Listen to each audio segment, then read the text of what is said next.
Hi there, this is Ahmed and I'm Winton and we're at the Castle Hill RSL Club.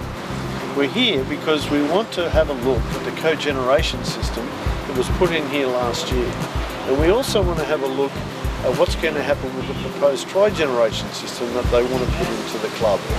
The driver of these initiatives is Alan DePoli, the facilities manager, and he's kindly agreed to allow us to interview him. So what do you think, Ahmed? Yes, I think this is amazing technology. It exists overseas for a long time and it's coming to Australia now. And I think it's going to be very beneficial to the community. Well, let's go in. Let's go and talk to him. Hi, Alan.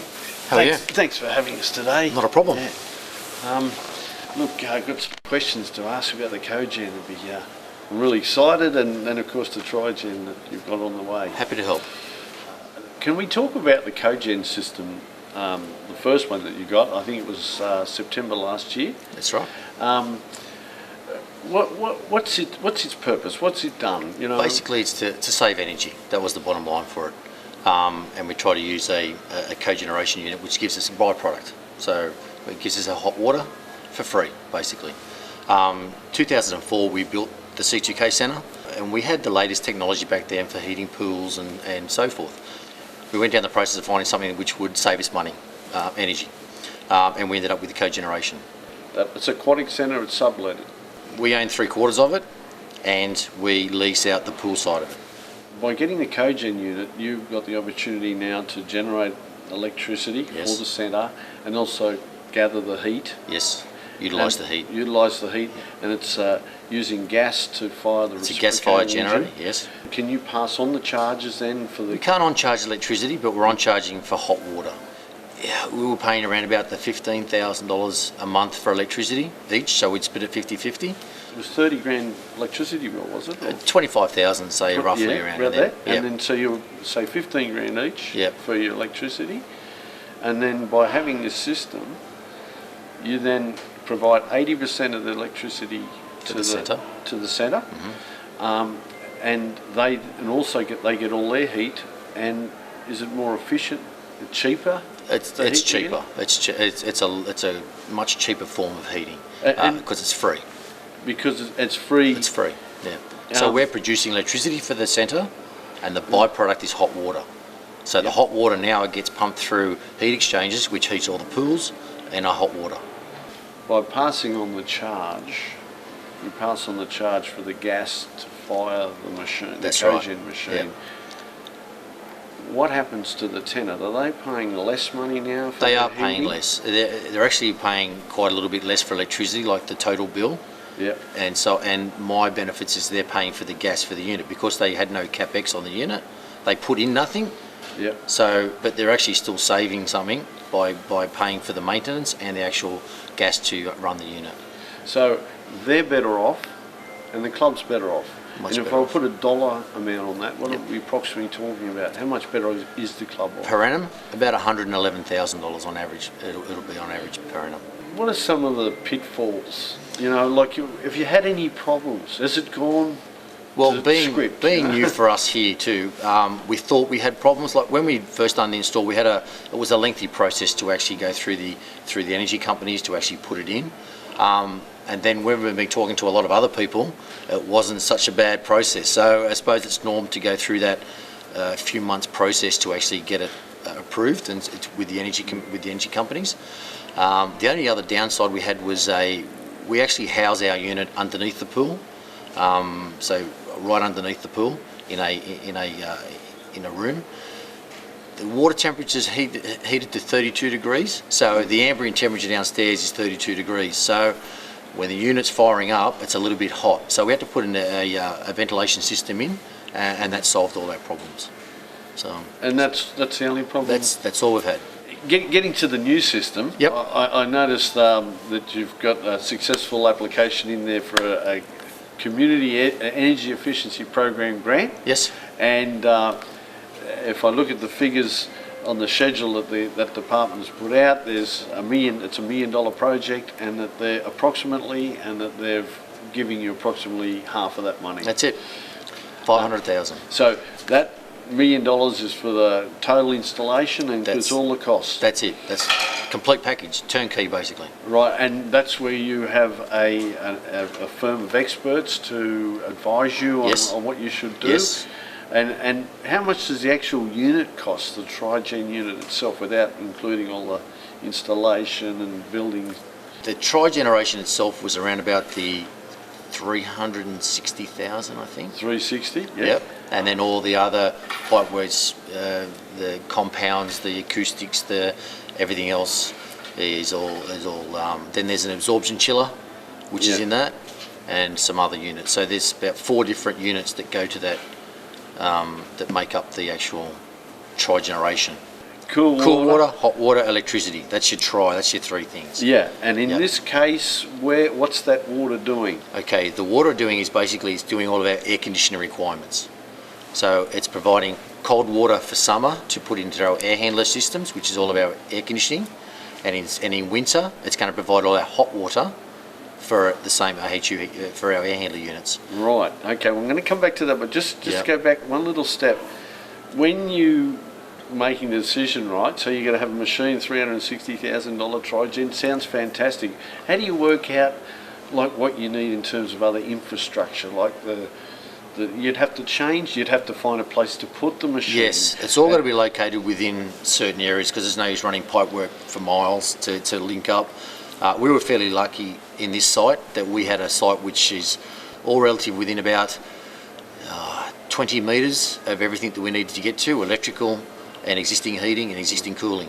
So we had a perfect spot for it. Right, so it was in place, but if someone was starting from scratch or they didn't have it's certainly something to consider, the infrastructure. Location's a big part of that too, yes. Unlike the Cogen was for the aquatic centre, this is for the club. Yep. It's for the club only, for electricity, 80% electricity, and air conditioning requirements. You know, we've got a machine here that's generating electricity. So how do we match this system for our club? Yeah. Basically. For your heat and cooling needs. Yeah.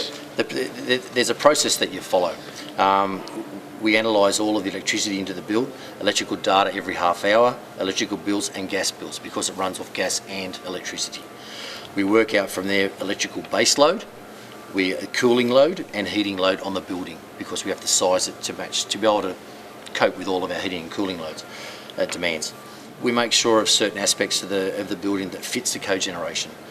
Space available, gas available, vicinity of hot and cold water of where we've got to get to. And then we find a cogeneration unit to suit. A typical size is about 70 to 80% of the electrical base load, and then we assess on how this unit impacts on the current thermal requirements of the building. So that's basically, and then financially, of course, you know, do we lease it, do we buy it? I want to go right back again to the beginning. How did you begin this journey down the Cogen, Trigen path? Was it in 2000? You sprang up in the middle of the night and went, I got an idea? Lack of electricity in the area. That's where it all started from. Right. We started to build. We started to extend the current club that we're in now, and we thought we'd build a fitness centre outside, which is where the Cogeneration is, and then we'll go through and revamp the whole club and extend and so forth. And the electricity company wanted something like $2.1 million for the power to get here because there was no enough infrastructure out here. So we looked at alternative power. So we looked at alternative power supply for the club, and this is when I found Trigeneration and Cogeneration. About 5 years ago, I actually put in another grant and was successful for another grant. But I wanted to do a trial first. I didn't want to expend, because back then the total package for the 2 sites was about $4.5 million, and we were only getting back then about 500,000 or less subsidy. So I said I actually want to try the Cogeneration first before we went ahead and done the big one, which is 3-point-something million. And they wouldn't do it, and they said, no, sorry, you've got to do the whole project or none. So I said, oh, okay, $400,000 or $500,000 here or 4.5 here. I says, I'll do none then, and we'll go a little bit longer and source out different avenues. And then September 2011, our Cogeneration went in, and it was all self-funded by the club. And then it was sort of like putting your toe in the water, really. It was to see how everything works, and all of our figures have been fantastic at the moment, really good. So originally it would have been 3.2 for here and 850 for there. Now it's 1,500,000.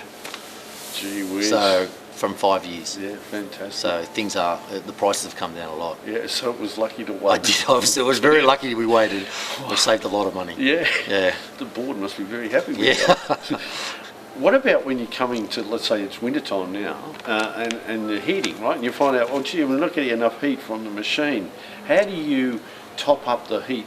We still have all of our existing equipment in situ. We don't take that out. Okay, so you've kept everything. We keep everything in the line. Yes, What basically. system did you have here then? We have or have you got now? We have two big boilers for our heating, gas-fired boilers. Yep. And our cooling, we have two big chillers. Right. So- Okay. And now, so what's going to happen? Do you know when the Trigen comes in? Yep.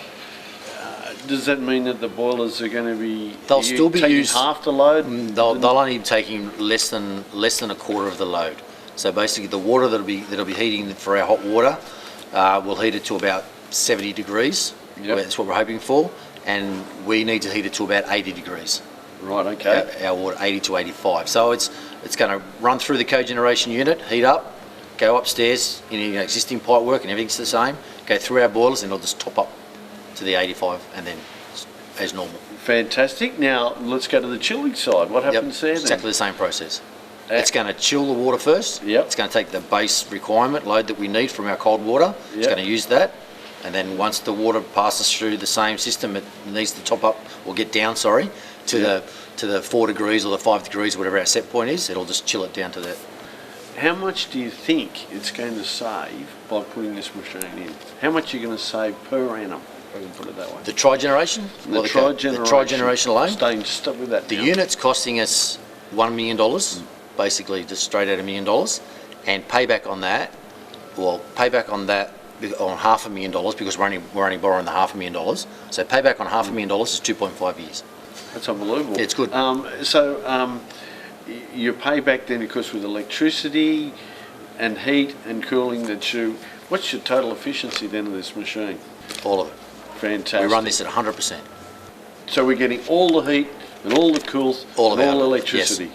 Because in winter, the demands are different for winter and summer. Yep. So basically, I don't.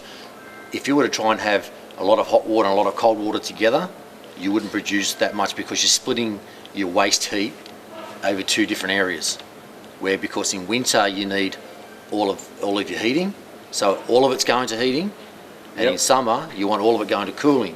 You're not cooling and heating, so you're not splitting your waste heat over two different sections. One of the issues is capacity. I've heard this brought up on a number Yep. of occasions where people have been taken on machines that just haven't got enough work to do, and then they have problems from there. Yeah. How did you work out your capacity, the machine size that you wanted? For the cogeneration side, it was basically done on heat load, whatever our heat requirements are, and we matched that, so we could utilise every piece of waste heat. That's how we come to the 142 kilowatt for the cogeneration system. The trigeneration system was based on them rules that I told you about earlier. By going through the bills and by going through electrical base loads, heating requirements, cooling requirements, and that kind of stuff, and then running the unit at as close to 100% as you can. Yep. So not getting a really big unit to do the job, and then try and ramp it down, because they don't ramp down. You're wasting your money when you're ramping it down. You're better off running at 100%, full bore the whole time. Right. One other issue that comes up on occasions is the emissions, the nasty emissions from some of these machines. Yep. The NOxes and the ozones and things like that. Yep. And also requirements generally about noise. Acoustics is usually an issue. We're actually having our unit for the trigeneration come in a sealed unit anyway. So it's basically a big shipping container which has been soundproofed, and they pick it up and they dump it on the spot. So it's already acoustically in-house, encased, and then we're building an acoustic compound around it, so to cover all the noise. And remember, it only runs from 7 a.m. until 10 p.m. at night. And that's in the $1 million. Sorry to interrupt you. That's all in that $1 million. So we run it in our peak rates only. Who have you got to prove to that the noise levels are right? You know? Council. Council. There's Yep. no one else. There's no other authorities that you have council. to account to. No. And what about the NOxes? Is that the council again? Council. Yeah. So that's, you put in a DA. Yep. And away you go. And they ask all the questions and we answer them all, and we give them all of our, the noise requirements and so forth, the emissions and all that, and it all goes to council and they'll sign off on it. Did you have a process that you went through, or were you guided through by your supplier? Or we need 3 quotes per job. So you go out and you get your 3 quotes through to 3 different companies. You have a look at all of their proposals because they're not all going to be the same. They're all different. You just ask a lot of questions, and you go through the process. And then when you're happy with probably the company you decide to go with, we've gone with Simon's Green Energy, who have been fantastic. The process you go through is like proven equipment, because we're way behind overseas for that technology over here. So it's been running for 20 odd years plus over there, in Europe. So a proven equipment, and then you've got to make sure that there's availability of parts, service expertise, and costs. So they're basically the process that we go through. you're using a reciprocating engine as a prime move, though. Were there other alternatives put to you, offered? We wanted something that was proven, and this is really proven overseas, and they have reliability is fantastic. It's a 20-year lifespan, so if for me on something that's proven overseas that my payback is 2.5 years, that's a lot of money I'm going to save. 17.5 years of saving money. Talking about that, then, what about maintenance? Did you build in a budget? We actually built in a maintenance contract into the price of electricity. So we get charged X amount per kilowatt, and that goes to our maintenance contract. Going back to the cost of the gas. Yes. It's actually been fairly good to actually have this unit. It's actually saved us more money than we thought, because once you get over the 10,000 gigajoules, you become a large client, a large gas user. So then your electricity prices actually drop because you become a large user. So ours has dropped from I think we're on $12 or $13 down to about $5 for a gigajoule. For a gigajoule, down to $5. Has there been any other unexpected benefits, like brand image or it's reliability? Good. It's good for the club also. It's shown to be green. We're shown to be trying to save electricity. We're trying to take the demand off for electricity in the area, because we do go down quite often with power cuts. So the less we come off the grid, the better it is for the community also. Thank you very much, Alan. That's been invaluable, what you've told us about today and your experiences, and with the cogeneration and with the tri-generation coming up. And I'm sure it's going to be very valuable for people that are watching this video. I hope so. The more people that can join and get on this bandwagon, the better it'll be. Thanks for that. No worries. Thank you.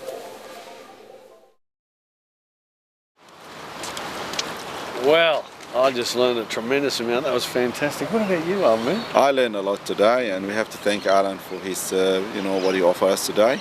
Well, it's a quite complex area, and the way he conveyed the message in simplistic terms, I was very impressed with.